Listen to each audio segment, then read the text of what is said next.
everyone, and welcome to the History Hotline, the hottest line for all things Black history and beyond. Hello everyone, and welcome to episode 63 of the History Hotline. My name is Deanna Lynn Cook, and I, as always, am your host today. Today we're going to be thinking about Caribbean immigration to the United States, and as you know, if you're listening to this episode when it's been released, it's February, which is Black History Month in America. And last year, 2021, Black History Month in America in February, I did a series of kind of the points of collision between African Americans and Black British people, histories and events. And we looked at the Battle of Bamber Bridge, I think. We looked at Malcolm X's visit to Birmingham, to Smethwick in Birmingham. And we looked at some of the things that, African American Black British literature.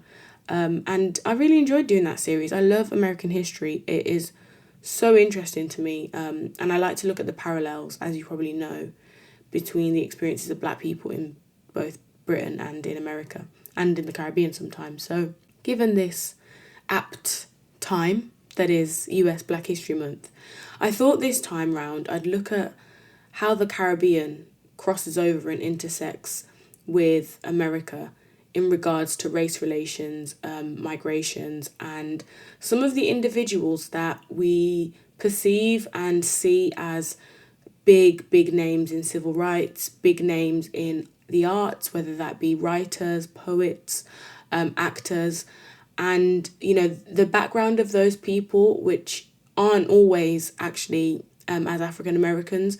So we'll be looking at the Caribbean roots of a lot of people that become American over time, or are the children of immigrants from the Caribbean, or might have been born in the Caribbean themselves and migrated over. And there's a whole variety of people when we think about it. Marcus Garvey, I think he's classed as Caribbean. I don't think people would call him American. He is from Jamaica. Sidney Poitier, being from the Bahamas. Harry Belafonte, Jean-Michel Basquiat, Malcolm X, his father was Grenadian. Cicely Tyson, Kwame Ture, also known previously as Stokely Carmichael, literally moving from Trinidad. Claude McKay, Cyril Briggs, Richard B. Moore, Shirley Chisholm, and even, you know, as current today as Kamala Harris, the US's vice president. So there's a lot of Caribbean influence in America in some particular states and regions and at particular points of history as well. So today we're going to be looking at the patterns of immigration, starting with slavery, unfortunately, and going all the way into the 1920s, the mid-1920s, 1930s, just to understand the background of these migrations with some examples along the way, some little case studies. We're not looking at any one particular Caribbean country or island. I think when we look at Caribbean people in Black Britain and in Britain, we think more about people coming from the Anglophone Caribbean, as in people that were in countries colonised by the British. However, when we think about these migrations in the context of America, you've got to think about some of the islands like the US Virgin Islands, who are a part of the US. You also got to think about the geographical distance being so different to that of Britain. You know, it took weeks to get from the Caribbean to Britain, whereas it wouldn't have taken so long to get from the Caribbean to America. I believe the flight from Jamaica, from Montego Bay to Miami, is just under an hour. I think it's like 45 minutes. So as you can see, I mean, not everybody would have been flying, because we're talking about, you know, all the way back to like the 1700s. But, you know, when we think about those migrations in the modern day, in parallel to the migrations to Britain from the Caribbean, it's a different thing. It's a different trip. It's a different journey. And the reasons were different. They can't be compared, I think. Well, they can be compared, but they can't be just seen as the same kind of movement, if that makes sense. So this week's episode will all be about immigration, movements, migrations, all that good stuff. And then in the next few weeks of February, I think we'll get into some of the individuals and look at some of the time periods as well, more specifically, and the cities a little bit more specifically, to look at the Caribbean influence on those people or those places. The first people that began to migrate, well, not necessarily the first, one of the first groups of people that came from the Caribbean to the US was unfortunately those enslaved peoples that would have been enslaved in the Caribbean. And then in the 17th century, there was actually a group of people enslaved by the British from Barbados, and they were transported to South Carolina and Virginia to work on the plantations there. And so in both of those states, this was kind of the early beginnings of Caribbean communities in both of them, those areas. And you might be thinking, well, why did this happen? Why did they go via Barbados, or why were they coming from Barbados? Well, at that time, America was still colonized by the British. So the British was essentially moving the people that they'd enslaved around their different colonies. And the idea was that enslaved people coming from the Caribbean, as opposed to directly from Africa, would be, and I quote, seasoned. In an article by Susan Westbury, she has noted, and I quote, that historians have maintained that many Africans were subjected to their first experience of slavery in the West Indies before being sent to the mainland. This sojourn has been described as a period of seasoning, during which Africans, while exposed to the terrible cruelties of Caribbean slavery, became accustomed to their new labour and were therefore more vendible in the continental British colonies than were slaves brought directly from Africa. And that's from John Hope Franklin's From Slavery to Freedom. So this idea that enslaved people coming directly from Africa needed to be broken into this system of slavery, and that was done in the Caribbean because of how brutal Caribbean slavery was perceived to be by the overseers and the people in charge. And so they were, the term is like broken into or seasoned, and then they were taken to Virginia and South Carolina, which we said was the kind of two main receiving areas for enslaved people coming from the Caribbean, particularly Barbados. I'm not sure why, particularly Barbados, but I think it was the type of crop. I think it was the production of tobacco, maybe. Don't quote me on that, but I think it was the same crop that was being produced and farmed by the enslaved people, and so they were going to just do what they'd already been doing in the Caribbean, essentially. And so I'm going to go through a little kind of chronological, geographical rundown of these migrations. Obviously, we've started 17th century, where virtually all the enslaved people in South Carolina, came from Barbados. During the 18th century, it was estimated that up to 20% of enslaved people in South Carolina were from the Caribbean. So this means that the number obviously went down from virtually all enslaved people to 20%. And the majority of enslaved people in the northern states were also from Caribbean origin. They outnumbered, should I say, the number of enslaved people that were coming directly from Africa. So this idea of seasoning and breaking people in is clearly a pattern that was happening throughout the 17th and 18th century. So it meant that Caribbean communities grew in places like Boston, South Carolina, Virginia, and parts of New York. In 1860, this article that I've read estimates that 1 in 5 Bostonians were born in Barbados or elsewhere in the Caribbean. So you can see it's quite a large percentage, considering how small Caribbean islands are, and considering the majority of those populations were taken forcibly from Africa.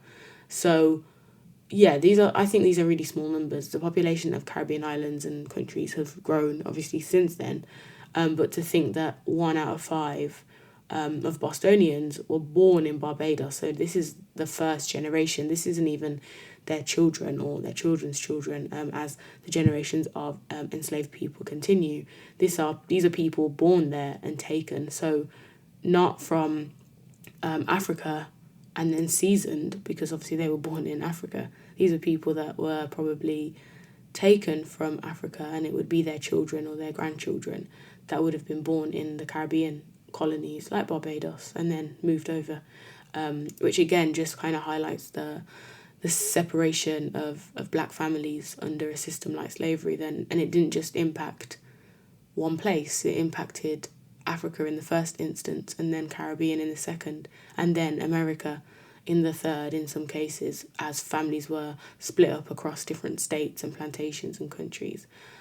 So yeah, you can kind of see some of the systems in play. I really didn't want this episode to be about slavery, but it's also relevant. It's like underpins race relations, especially when we think about America. But it is kind of, you can't really talk about race without talking about slavery, and a lot of people don't want to have that conversation. And, slavery should be forgotten. But you can't forget it because it underpins everything. Now, another interesting thing I kind of felt when I was researching this episode was, if you remember or you listened to the episodes I did on the foods at Christmas time, the foods like pepper pot soup, pepper pot from Guyana, and sorrel from, all over the world. But those foods especially, there was influence. They were Caribbean, coming from Africa, but also found themselves in America pre-20th century migration of Caribbean people. And I really wondered why, but it's very interesting to me that when I was kind of wondering how these foods ended up from the Caribbean and from Africa to the US pre-19th century, I didn't think about slavery and the fact that people were taken from the Caribbean to America. And so that's how those foods and those recipes and those cultures would have travelled, because these are people, as we mentioned before, that were born in the Caribbean to, people taken from Africa, but they would have had a certain culture, albeit one that kind of resulted and revolved around slave societies, but they would have had a Caribbean culture that they carried with them as they travelled. And I've just found that really interesting because it kind of links back to the food episodes that were done just before Christmas in 2021. I think they would be about episodes late 50s if you want to go back and listen. I really enjoyed doing those. Food is obviously always something enjoyable. So yes. Now, American Civil War, of course, ended in 1865. And at that point, it was said that the foreign-born black population in the US, so people that were born outside of America that were black, was actually determined to be predominantly of Caribbean origin. And that increased between 1850 and 1900 from 4,000 to over 20,000. So this is huge growth, 5 times even. And it meant that large contributions have been made by Caribbean people as early as this kind of 19th century point and throughout the 19th, 20th, and of course the 21st century. So as the 20th century begins, Caribbean nationals begin to migrate to the US as free people, obviously now migrating of their own free will. How much that was tied to their ancestors potentially having moved during slavery, I'm not too sure. But this migration continued, obviously now with free will. The trend increased up until the 1920s, but slowed naturally due to the Great Depression, which was 1929, I believe, and so that had an impact in the 30s. But it did mean that the US population of black foreigners, as they're known or called, it did grow. It grew quite a lot, from 55,000 in 1900 to 178,000 in 1930. And the majority of them, again, coming from the Caribbean. Of course, people have been migrating from Africa, but the majority of them were coming from the Caribbean. And I think that links again to the distance between the two places, the two regions. They are basically next door neighbours. And so that migration would have been a little bit easier than trekking halfway across the world to England, because let's be honest, even on the most simple level, the flight back or the plane, the boat ride, ship passage back, if you go to England and you don't like it, is unaffordable essentially when we think about the Windrush generation. However, it would have been a little bit different going to somewhere as close as America. As the 1920s moves on, Caribbean people moved to the US for mostly employment purposes and higher wages in comparison to the Caribbean, because at that point it was the British Caribbean, especially that they were coming from, and they were experiencing a lot of economic hardship following World War One. America really did not partake in World War One, and it put them in good stead for the 20s. That's why they had the Roaring Twenties, whereas Europe was decimated, and trying to kind of regain some kind of economic strength. But it meant that there was economic hardship in the colonies, also exacerbated by the fact that there was a decline in the demand for sugar, as Cuba and Brazil were kind of big competition in producing sugar, and they were kind of producing it at a quicker rate than they would have been in the British Caribbean, meaning that there was a decline for the demand there. And yeah, so people coming over from the Caribbean that had kind of been in ways decimated due to the demand in sugar culture and Britain's lack of funding. 1930 saw a lot of labour riots in the Caribbean, because of unrest due to poor wages, poor working conditions, and a lack of jobs. So they're looking for kind of a better option, and the US is the better option at that point, thinking about the fact that Britain at that point don't have a Nationality Act, so there isn't really the incentive for them to move to Britain at that point, which is why America made more sense. The people from the Caribbean that were migrating over to the US did a range of things. They weren't just labourers, as they might have been during, obviously, the enslaved era, although they weren't necessarily labourers, they were enslaved people that worked agriculturally. So there was a middle class migrating of teachers, nurses, and civil servants who were unhappy with low income and the kind of lack of opportunities that these careers attracted in the Caribbean. And that's still the case, unfortunately, in some parts of the Caribbean now, where there is just not the demand for these roles and kind of lack of opportunity there, really. It's led to something called the brain drain, where you see a lot of young people in these regions leaving, having got the qualifications required to be a kind of employable person elsewhere, and going elsewhere to earn a better wage and have a better quality of life with more money. The latter group of people mentioned, those teachers, nurses, civil servants, they also would advance their education once in the US at that point. I don't believe the University of the West Indies was created yet. That was 1948. So in the 20s, that wouldn't have been a thing. So some of them would have actually been coming to America for higher education, and that created this kind of pool of white-collared professional Caribbean Americans in America, who would have kind of settled into the middle class. And we're going to talk about how they were racialized a little bit differently to African Americans, because it's a really tenuous, that's not a word, a tense topic at times, but it's an important one to consider. I will only be considering it today. I won't go into depth with it because it's quite a big one to wrap your head around, I think, and probably need a standalone episode, but it is important to think about. Anyway, I'll get back to that. But the Immigration Act of 1924 actually starts to put a spanner in the works of Caribbean people that wanted to move. Of course, it happens all the time. When a country doesn't want any more immigrants from a particular place, they start to restrict it. They've done it in Britain. I've talked about it on this podcast before. And 1924 in America was no different. However, it's not really recorded as being directly targeting Caribbean people. They weren't moving over in numbers that were that huge. There were other groups that were also migrating. And because as well they were coming from British colonies, they were also included in the British quota that America set in 1925. I believe it was around 34,000 people could come over. However, British people weren't really migrating to the US in those numbers, so it was okay that the Caribbean were taking up those places because British people weren't really doing that. And so the quota was kind of enough for those quote-unquote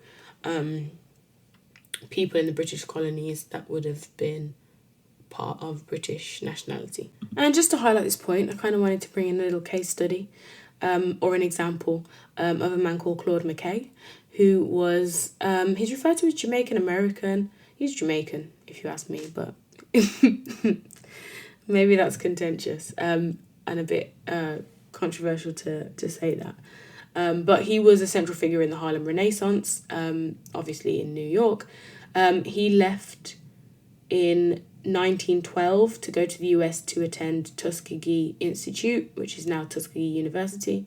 However, that university is in South Carolina, and he really felt that racism down there and was shocked by how intense it was. Public facilities were segregated, and he really didn't like the kind of way that it functioned. He, and I quote, said it was semi-military, machine-like existence. And he left and went to Kansas State Agricultural College, which is now Kansas State University.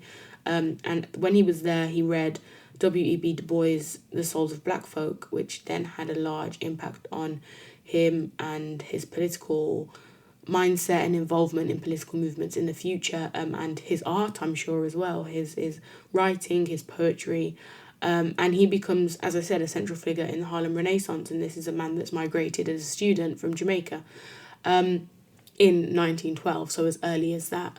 And we don't, well, I say we don't, maybe some people definitely do, but, we don't necessarily always think about these really early migrations, and I say really early, so it's just start of the 20th century, but to think that the Caribbean communities in places like Harlem were building culture and cultural movements and poetry and art that was so influenced by the Caribbean in America, it's been very special to me. I think that's quite interesting and very cool to know, especially because maybe as coming from the context of British history, it's obviously not something that would be talked about or studied because it's out of the spheres of what would be classed as even British involvement in history. But, without the British Empire and all these other things, these movements and migrations wouldn't maybe have happened, and those patterns of people moving around wouldn't be there and wouldn't be in place. In this time period as well, and moving into the 1930s,